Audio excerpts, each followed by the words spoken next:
অন্যদের হাজবেন্ড। আমার তো স্নান টান হয়েই গেছিলো, আর একটু ওয়েট করতে পারলে না? আমি ব্রেকফাস্টটা বানাতাম। ইটস ওকে, আমি দুজনেরই খাবার বানিয়েছি, তুমি ফ্রেশ হয়ে খাবারটা খেয়ে নাও। আর শোনো, সন্ধ্যায় রেডি হয়ে থেকো, আমরা মেলায় যাব। শোনো না, অনেকদিন তো হলো তুমি মায়ের বাড়ি যাওনি, চলো দুজন মিলে মিষ্টি নিয়ে আজকে দেখা করে আসি। হ্যাপি রোজ ডে মাই লাভ। ও মা, তোমার মনে ছিল? Thank you.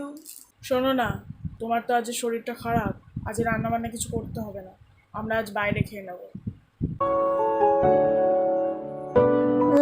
আমার হাজবেন্ড।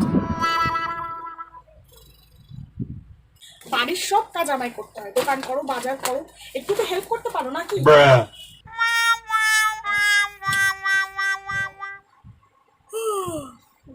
শোনো না, অনেকদিন তো কোথাও যাওয়া হয়নি, মেলা বসেছে, চলো না একটু ঘুরে আসি। ও বাবা, প্রচুর ভিড়, ঢুকতেই পারবে না, আর মেলাতে তো বাচ্চারা যায়, তুমি কি বাচ্চা নাকি? তাহলে চলো বাপের বাড়ি থেকে অন্তত একটু ঘুরে আসি। হ্যাঁ, যাওয়াই যায়।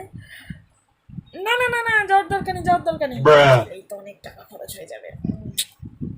ঠিক আছে, তুমি গিয়ে ঘুরে আসো। আমার শরীরটা খারাপ, আজ আমি রান্না বান্না কিছু করতে পারবো না, নয় অর্ডার দিয়ে খাও, আর নয়তো নিজে বানিয়ে নাও। ঠিক আছে, তবে তরকারিটা করে দাও, ভাতটা করে নিচ্ছি। পারবো না। ঠিক আছে, তাহলে দুটো রুটি। পারবো না। তাহলে একটা চা। আর বাইগান।